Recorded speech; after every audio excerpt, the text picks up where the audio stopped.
Imagine holding the phone that every world leader, every executive, and every celebrity couldn't live without, and then watching it disappear from existence in less than a decade. That's not an exaggeration. That's exactly what happened to BlackBerry. And the worst part, they had every warning sign right in front of them. In the mid-2000s, BlackBerry wasn't just a phone company. It was an addiction.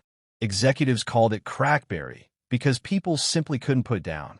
With its physical keyboard, secure email system, and unmatched reliability, BlackBerry dominated the corporate world so completely that at its peak, the company controlled nearly half of the entire American smartphone market. Banks trusted it. Governments trusted it. The White House trusted it. BlackBerry wasn't just selling phones. They were selling status, security, and control. Their stock soared, their profits multiplied, and their executives believed they had built something unshakable. Then, in January of 2007, Apple unveiled the iPhone, and BlackBerry's leadership looked at it and laughed. They saw a touchscreen device with no physical keyboard, poor battery life, and no enterprise-grade security, and concluded it was a toy, not a serious business tool. One of BlackBerry's co-CEOs famously dismissed the iPhone as nothing more than a niche gadget that would never threaten their core customers. They believed professionals would always prefer typing on physical buttons over touching glass. That single assumption would end up costing them everything. While BlackBerry kept refining the same formula, tiny keyboards, monochrome menus, and email-first design, Apple kept expanding what a smartphone could actually do. The App Store launched in 2008, turning the iPhone into an entertainment device, a camera, a web browser, and eventually a full computer that fit in your pocket. Meanwhile, BlackBerry was still marketing itself as a glorified pager for corporate emails. Google, sensing the shift, launched Android just months later, giving manufacturers around the world an open platform to compete directly with Apple. Suddenly, BlackBerry wasn't just facing one rival. They were facing an entire ecosystem racing past them at full speed. By 2010, BlackBerry's leadership finally realized they had a problem. But instead of rethinking their entire approach, they tried to patch it. They released touchscreen models with clunky, delayed software, still built on outdated infrastructure that couldn't compete with the smooth, app-rich experience users now expected. Every product felt like a desperate imitation rather than genuine innovation. Consumers noticed. App developers noticed.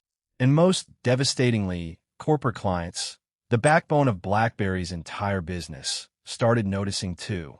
Then came the moment that truly sealed BlackBerry's fate, the rise of bring-your-own-device culture. Employees no longer wanted to carry two phones, one for work, one for personal use. They wanted their sleek new iPhone or Android device to handle everything. IT departments, once BlackBerry's biggest allies, started approving other devices instead, and the corporate loyalty BlackBerry had built for over a decade evaporated almost overnight.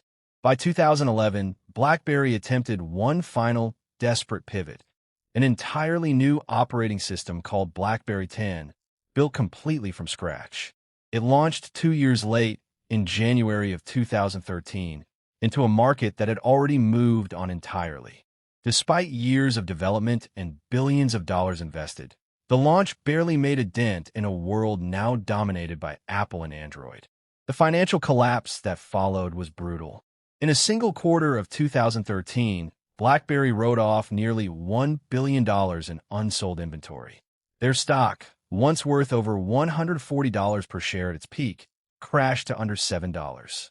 Tens of thousands of employees lost their jobs, and a company once valued at $80 billion became a cautionary footnote in tech history.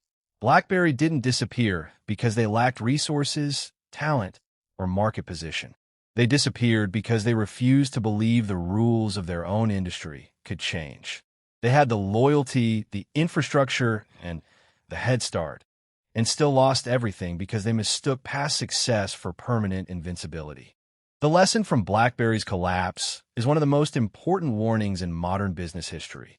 The moment you're certain your competitor's idea will never work is often the exact moment you should be paying the closest attention. So here's a question for you. Do you think BlackBerry could have survived if they had taken the iPhone seriously from day one?